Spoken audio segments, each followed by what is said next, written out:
שכל ואחר כך נעשה את הסוף. אז ככה, אני אשאל כמה שאלות, אני אביא כמה מקורות מבפנים.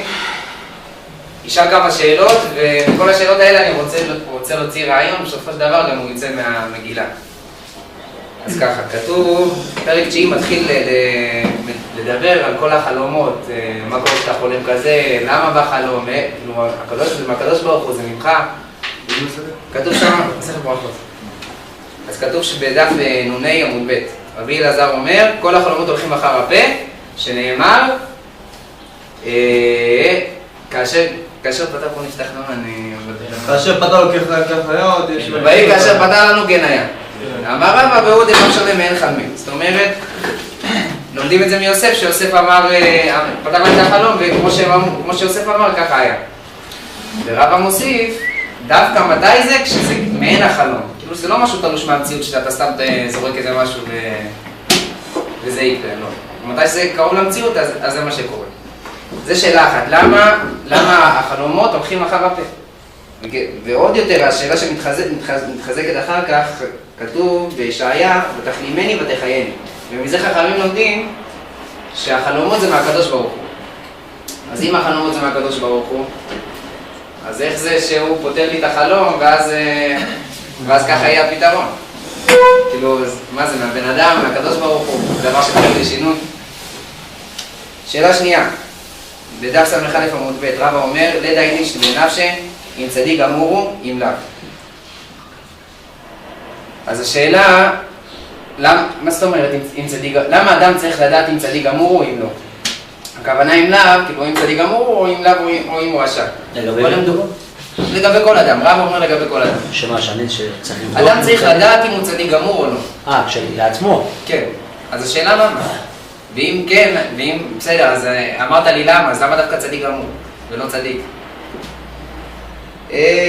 אחר כך, עוד שאלה, זה משל שמביא רבי עקיבא, יש סיפור שפפוס בן יהודה, בזמן היוונים, נכון? זה היה רבי עקיבא ורומאים, עם רבי עקיבא שרקו את המסכות של ברזל, בזמן הרומאים. אז הוא בא לרבי עקיבא ואומר לו, עכשיו יש גזירות שהמלכות גזרה שלא לימוד תורה, אז למה אתה הולך ולמד תורה ברבים? אתה לא מפחד? הוא אומר לו, אתה לא מתיירא מפני המלכות? אז הוא משה לו משל, הוא אומר, כמו דגים שבים או בנהר, שאתה רואה אותם שהם הולכים קבוצות וזזים ממקום למקום. אז השועל בא להם ואומר להם, מה קרה? למה אתם זזים? בואו תעלו אלינו. כאילו, הם מפחדים, למה הם זזים ככה? בגלל שהם מפחדים מהדייגים שיבואו וידוגו אותם עם הרשתות. אז השועל אומר להם, בואו תעלו אליי ליבשה, ואז כמו שדרו אבותיכם איתי, כאילו עבד עליהם, ואז ככה תנצו, מה אומרים להם הדייגים? אם במקום חיים אנחנו מתייראים, כאן בחומר, במקום שאין לנו חיים. זאת אומרת, אם במים שאנחנו שם החיות שלנו, פה אנחנו מתייראים, אז אם נעלה לך ליבשה, שם אנחנו נמות בטוח. אז למה הוא אומר לו דווקא את המשל הזה? כאילו רבי עקיבא רוצה להגיד לו, הקדוש ברוך הוא זה ששלח את הרומאים. והוא רוצה ממני משהו, וזה ממני ומכל עם ישראל, בזה שהוא שלח את הרומאים. עכשיו, אז מה אני אעשה? אני אעזוב את התורה ואני יכניס את עצמי מתחת העולם של הרומאים? כאילו אני גם עוזב את המקום מים חיים שלי וגם שזה התורה, ובגלל זה דווקא הוא מביא במשל דגים, כי דגים לא יכולים בלי מים, ככה אנחנו בלי תורה. אז אני אעזוב את המקום מים חיים שלי ואני אלך ולא אעשה את זה. ובסופו של דבר, הסוף של הסיפור, זה שגם רבי עקיבא, לא עברו ימים רבים, ככה כתוב שם, ורבי עקיבא נתפס וחפשו אותו בבית האסורים, וגם הפפוס בן יהודה הזה. אז אני רואה מזה שבסופו של דבר, כתוב במסכת אבות, כל הברות מעלמות תורה מעלים עליו עוד דרך ארץ. הקדוש ברוך הוא עשה את העולם ככה, שהוא יהיה במקביל למי שבקדושה ולמי שבטומאה. מי שבקדושה, הוא מקבל עליו את האיסורים מהתורה, מזה שהוא שובר את הראש בתורה, מזה שהוא מקיים מצוות וקשה לו, מזה שהוא מתגבר על היצר. ובזה הוא עובד את השם ובזה הוא מתקן את עצמו. ובעצם מתקן את חטא האדם הראשון. ומי שלא ככה, מי שלא בוחר בדרך הזאת, אז הקדוש ברוך הוא מביא עליו איסורים אחרים. אם זה סתם איסורים שבאים עליו על המשפחה, חולאים, קשיים בפרנסה וזה, במקרה שלנו זה שתפסו אותו, כותב תפסו אותי על דברים בטלים. הוא אומר, אשריך רבי עקיבא, שאותך תפסו מתוך דברי תורה ואותי מתוך דברים בטלים. אז עכשיו מזה, אני רוצה לענות עכשיו על השאלות ששאלתי מקודם. למה כל החלומות הולכים אחר הפה? ועוד שהקדוש ברוך הוא גורם לנו לחלום, הוא מביא לנו כאילו מה שאנחנו נחלום. אז אני אקרא קודם כל פסקה של הרב קוק.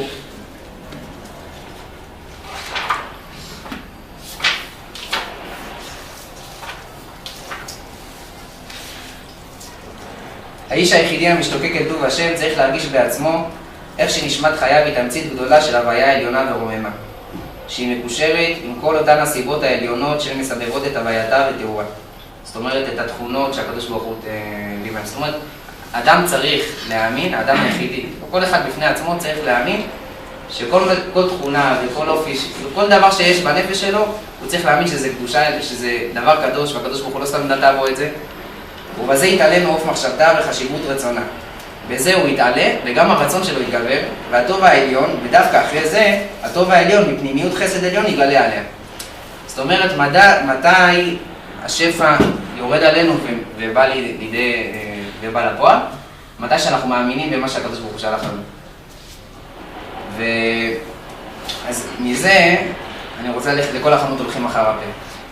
כשאני בא לאדם ואומר לו חלום, והוא פותר לי אותה בדרך מסוימת, כמו שרבא אמר, אבל כמעין חלמי, זאת אומרת, בדרך שדומה לחלום, אנחנו נוטים להאמין למה שהוא אומר.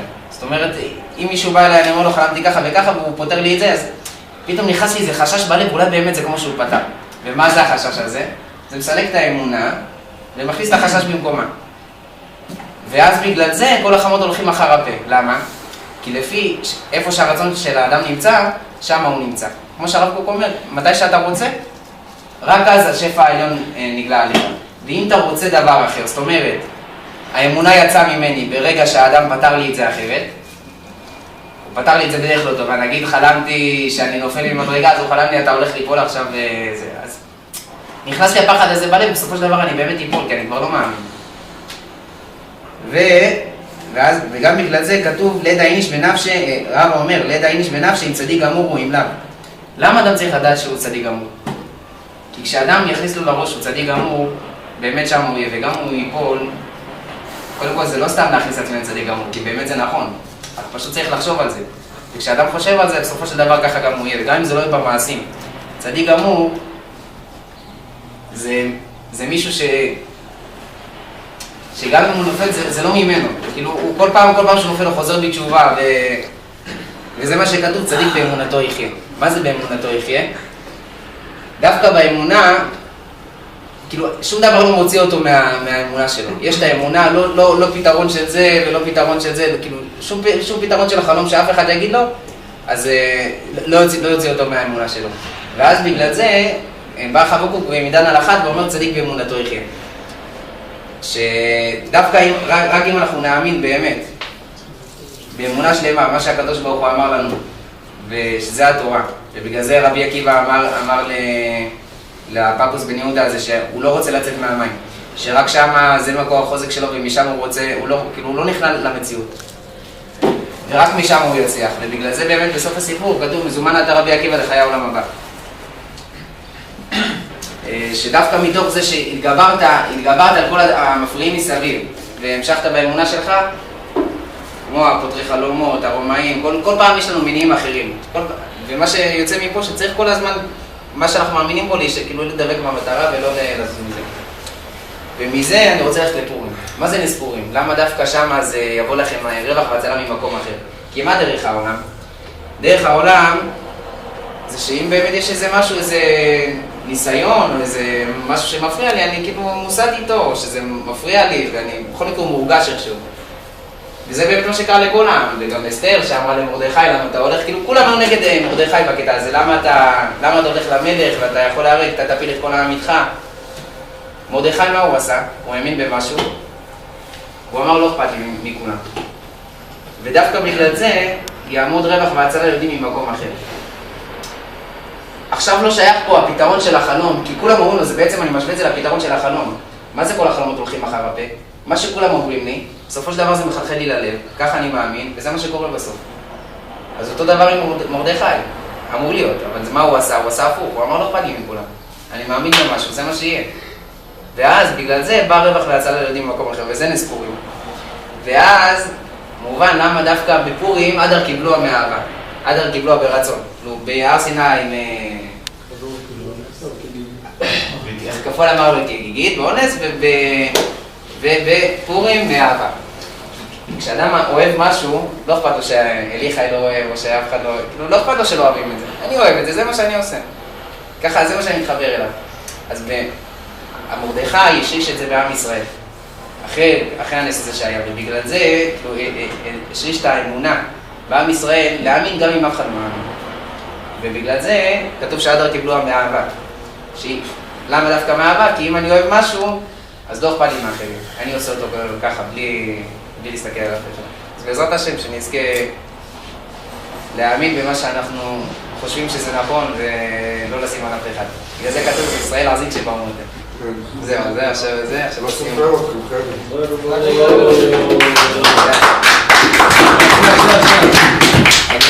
אמר רבי אלעזר, אמר רבי חנינא, תלמידי חכמים אומרים שלום בעולם, וכל בנייך לימודי השם, ורב שלום בנייך, עתיק בנייך לבונייך שלום. שלום רב לעובד תורתך בנו ובראשו לי שלום בחילך, שבה ואמונותייך, למען אחד לא ידע מונה שנבח, למען בית השם אלוהינו אבקשו לך. השם עוז לעמור ייתן, השם מברך לתעמור בשלום. אדרן הלך הרואה וסליק הלך מסכת ברכות. אדרן הלך מסכת ברכות והדרך עלן, דעתן הלך מסכת ברכות ודעתך עלן, לה נתנה שמינך מסכת ברכות ולה תתנה שמינן, לה בעל מעדן ולה בעל מדען.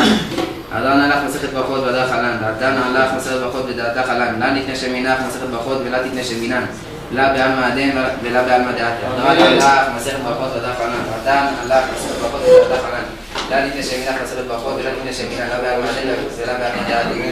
יהי רצון מלפניך, אדוני אלוהינו ואבותינו, שתהא תורתך אומנותנו בעולם הזה, תהא עמנו לעולם הבא. חנינא בר פפא, רמי בר פפא, נחמן בר פפא, אחי בר פפא, אבא מרי בר פפא, רפרם בר פפא, רכיש בר פפא, סרוחה בר פפא, אדר בר פפא, דרו בר פפא. הערב אדוני אלוהינו, דיבר תורתך בפינו ובפיפיות המלכה ישראל, אנחנו וצאצאנו מלכה ישראל, כולנו דשא רכב ולומדי תורתך. מועבדך גבני מצוותיך כי לעולם מילים. יהי לבי תמיד בחוקיך למען אוהבות, לעולם לא אשכח פיקודיך כי בם ואיתנו. ברוך אתה אדוני למדני חוקיך, אמן אמן אמן נצח סלע בהם. מודים אנחנו לפניך אדוני אלוהינו ואבותינו ששמת חלקנו משווה בית המדרש ולא שמת חלקנו משווה גאונות. שאנו משכימים והם משכימים, אנו משכימים דברי תורה והם משכימים לדברים בטלים. אנו מאמינים והם מאמינים. אנו מאמינים מקבלים שכר והם מאמינים ואינם מקבלים שכר. אנו רצים והם רצים. אנו רצים לחיי העולם הבא והם רצים לבאר שחת שנאמר. ואתה אלוהים תורידם לבאר שחת, אנשי דמים ומאומה לא יחצו ימיהם ואני אפתח בך.